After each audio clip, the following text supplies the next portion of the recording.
Gelme bıraktı gelme tez bırak. Ama nereye gitti mi?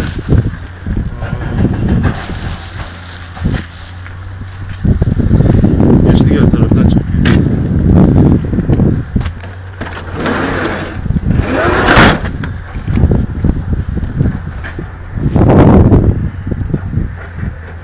Gel bu tarafa oğlum.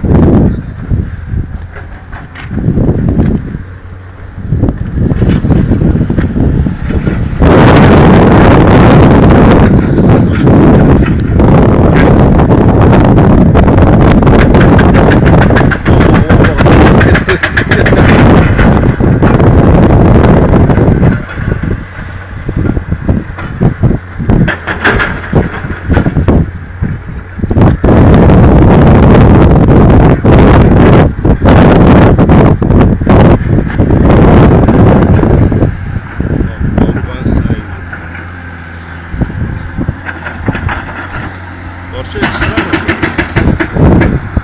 Tersi açık ya. Kapatak.